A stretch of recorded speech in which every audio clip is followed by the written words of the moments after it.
Good evening, everyone. Welcome to Halloween Horror Nights 22. Yeah, that's good. Sorry about the weather, but we'll get you all pumped up tonight. Hopefully have a great time. I'll just give you a very brief overview of the event before we get to the real main stars of the attraction tonight. I think you're going to have a great time at Halloween Horror Nights 22. We have a great lineup. Really reached out to some great creative partners and properties this year. I know you've all heard it already, but I'll just go quickly. Some great haunted house content. AMC's The Walking Dead. For anybody, yeah, great fans of The Walking Dead, I think you'll be very excited with that property. Also, a really horrific video game experience brought to life in Silent Hill. For anybody that's into video games, we brought the world of Silent Hill to life. The music of Alice Cooper in Welcome to My Nightmare is a great haunted house experience. Also, in the fine tradition of Halloween Horror Nights, 3 brand new original haunted houses will also be on tap for tonight. You'll see those with some brand new street entertainment experiences. The scare zones have been entirely reinvented, and I think you'll experience those tonight. Hopefully, if the weather cooperates with us a little bit, we'll get the street experiences fired up for you. But really what we want to talk about tonight, and our special guests that have joined us tonight, Penn&Teller's Newkd Las Vegas is a really cool concept. And I got to tell you the way it started, and then I'll bring them to the stage so they can tell you about the house itself. It started with probably the 5 coolest words in creative development. Wouldn't it be cool if? Halloween Horror Nights starts out sometimes talking about movie content, television content, musical content, and how we bring that to life. But what we love doing more than anything in the business of creating really immersive experiences is reaching out to incredibly cool, creative people. And I can't think of a better way to describe these 2 guys and working with them than saying incredibly cool, creative people. Penn&Teller came to us and we said, wouldn't it be cool if? And they came up with this great concept, and we spent the last 8 months working with them. I've been a fan of their work forever.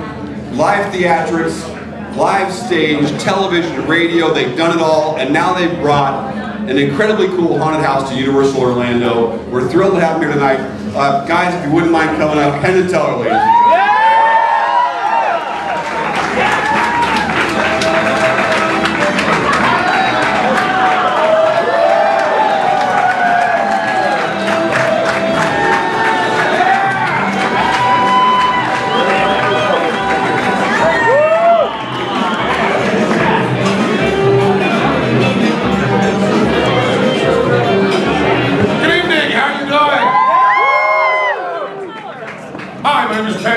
Penn&Teller, we are Penn&Teller. Thank you all so much for coming in here tonight, seeing a haunted house. You know, we've gotten to do an awful lot of things in our careers, but this has to be one of the most exciting. You know, to be able to work in a form that really is different and really is so American. I mean, the haunted house form that kind of shows up in church basements and in strip mall parking lots and all over America, and very successfully. Universal has kind of become the ability to take that to a whole different level. You know, if what we see all over America is garage bands popping up doing these haunted houses, Universal kind of does the Sgt. Pepper's all the time. It takes that piece of American folk art and makes it a, well, art without a qualification. And the idea that we had with these guys, the cats and kitties here at Universal are better at doing haunted houses than anyone has ever been, and to just work with people who you could just kind of say something casually in a meeting, and then 2 weeks later was a PDF, and a month after that it was actually something that existed in 3 dimensions people could walk through, was a wonderful, wonderful experience. I mean, we love the idea of taking Las Vegas, which to most people is a nightmare to begin with, and just edging it just a little bit further and a little bit creepier and a little bit more frightening, and make that something kind of kind of different. You know, so much of horror is all earth tones and all very, very tans and grays and browns. And Las Vegas is so garish and so neon and so fluorescent that we just wanted to make that kind of thing scary and kind of explore the wedding chapels and the honeymoon suites and the buffets and all the other stuff that we all know and sometimes love and sometimes hate about Las Vegas. So what we're hoping is that this experience is a new way to look at Las Vegas, a new way to look at haunted houses. It's pretty great to be able to work in you know, when you work in theater, you have the proscenium there, or in television or in movies, you have the kind of narrative that happens there that you kind of look into. And the wonderful thing about the Horror Nights at Universal is that they have this completely surrounded, site-specific theater that happens with people who, before they even start watching what you're doing, already have pulse rates that are up over about 130, 140. So it's pretty great to see people just jacked up and screaming and having a great time and being able to work in an environment as opposed to a theater. So I hope you all like it. Hope a lot of people go through it. And I've got to say that in 38 years of collaborating with each other and with other people, I think about the best people we've ever worked with have been all the people here at Universal. The amazing thing is when you get an idea and Universal says they can do it, they really can. When we get an idea, we say we can do it, we usually fuck it up 3 times first. And then kind of struggle to bring it to fruition. But the amazing thing is they go from PDF to reality more accurately and more beautifully than when we ever worked with. So we want to thank Universal a lot. Thank you all for coming down. And we will take any questions you have on, I suppose, anything. Guys, there's a couple of mics. There's a couple of mics floating around the room, so if you get to one, there's Allison with the mic. Is that someone's behind you with a microphone? You want to ask a question? Being a big fan of Hitchhiker's Guide to the Galaxy, I'm just wondering where the 3 instead of 2 inspiration for your showgirl came from. Well, I don't know. That was one of the. I think it's just, you know, if you like breasts, more is always better. Other questions? Show your hand, please, so we can get to you. The gentleman in the checkered shirt right there. Did you ever work in a haunted house? I never did. No, I never did. You'll find as you go around here, in terms of these scarators, they're all smaller. You don't want to squeeze my ass through a trapdoor. It's kind of like, you know, space shuttle and scarators. You want smaller people. So I never worked one. No. But I think it's fair to say that at some point during the event, these guys may be recognized inside the house. Oh, yeah, we're going to do that, but that's because that area is built bigger for me. Other questions? The guy with the yellow hat. Romney or Obama?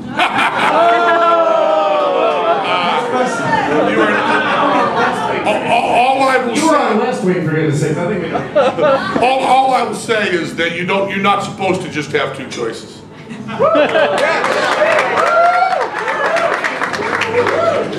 Okay. Allison, we can just take care of your question, please. Sorry, I'm pregnant, so I can't fit. Good. What was the inspiration for Showtime's bullshit? The inspiration for Showtime bullshit, or actually it's not called Showtime's bullshit, it's called Penn&Teller bullshit. Minor correction. You know, Teller and I have kind of followed magic history, kind of breaks into 2 basic schools of thought. One is typified by Houdini, and the other is typified by assholes. One group of people seems to think that magic should learn about how people are misled and then do its best to tell the truth. That was Houdini's point of view. Then there are other people who think they can use magic to lie to people and to misrepresent things. So So from the moment anyone talked to us about doing a television project, we always pushed very hard to do something that would be skeptical and would use some of the stuff we learned and many other people in Magic learned to try to be a little more truthful. So we pushed for that for a long time, and we pitched bullshit right after 9/11, and actually 2 weeks after 9/11, 2001, and it was a very difficult sell, but I think it was also a time when we're looking at things skeptically. It was really called for, and Showtime had the guts to let us do a skeptical show on TV, which is usually considered to be not successful, but we ran 8 years and are now doing another pilot for Showtime, which I'm not supposed to talk about. But there's no press people here, right? Of course not. I know there's one question, but the last one, what's your favorite Spanish word? My favorite Spanish word? Corazon. That's Italian. No, it's not. So what's next in your collaboration with Universal? Bring your live show out here or anything? I don't know. We played the Hard Rock here at Universal before, and we will do that again. We're doing that in 2013. But I would like to do anything with these guys. I mean, it was just from beginning to end a marvelous experience, and just wonderful to be around that kind of deep competence with integrity. That's a mixture you don't get often. Sure, just yell. I'm sick of the microphone. So when I go through the haunted house, I will probably scream, try to a little. When you go through the haunted house, how will you vote for your emotion of being scared?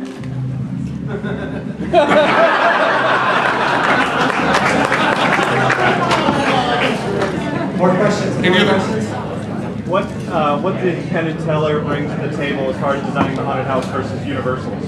Well, you know, it's very, very hard. In the collaboration, I follow the rule that anybody that's in the room was part of getting the idea. You know, you can look at the court record and just read what the transcription is, and it'll tell you who said something, but it won't tell you who they were looking at and how they were reading their eyes and so on when they did it. So there were a bunch of us sitting around a table, and we all kind of yelled out an awful lot of ideas. And I think that the only fair way to do that is to say that it was everybody that was in the room. And I also think, and I guess anybody could argue with me, but I felt it was truly collaborative. I felt that really everybody did work on the ideas. Certainly the labor, the actual building of the thing, they did much more work than we did because we did jack shit. But in terms of the ideas, I do believe we all worked together, although I don't know if you want to argue with me on that. No. I think we kind of all did, yeah. One or two more questions. Gentlemen in the black shirt. Any hints for Universal as far as magic with misdirection, as far as making the house scarier? Well, you know, we went through Alice's house, you know, and they were showing us how they lay all this monofilament in people's faces like spider webs and stuff. We asked, you know, why do you have all this stuff hanging here? And they said, well, once you're worried about getting stuff out of your face, then we can jump out of the floor and scare the shit out of you. So I don't think we have anything to teach them about misdirection. I think they kind of got it down. They're kind of in the master's class already. More questions? Sir. What did working on the Celebrity Apprentice bring to the table? Any inspiration? The question was, what did working on Celebrity Apprentice bring to the table? Well, I think that you learn an awful lot about making people uncomfortable. Other questions? Allison. Hey, what's your favorite Elvis song? My favorite Elvis song? You can't rumba. What is it? You can't rumba in a what was it, Cadillac or something? There's some sort of I really like that clam bake period. I mean, once you get the Sun Sessions, which is really the only good Elvis record, then you kind of go to all the goofy stuff, and it's every single song in clam bake just kills me. So maybe one more question. No questions. Well, then that was the last question. Thank you, Allison. Well, there's a question for Teller. Almost everything. You know, one of the things is that people think that because we worked so much in gore and so much in horror and so on, that we are probably jaded to everything. And the only person I know that jumps as much as I do and screams like a small child and everything is Teller. We're both scared absolutely by everything. I mean, the purpose of art is to try to get the visceral and the intellectual to collide at the highest possible speed for the biggest possible crash. And what you're doing in a haunted house, what you're supposed to be doing in a roller coaster, what you're supposed to be doing during sex, which is have your guts and your intellect fight as hard as you want. To be able to go into a place where you feel completely frightened and feel all of that, and yet know that you're safe and everything's done responsibly. It's the pinnacle of art. And I guess that's all the questions, and I want to thank all the guys for working.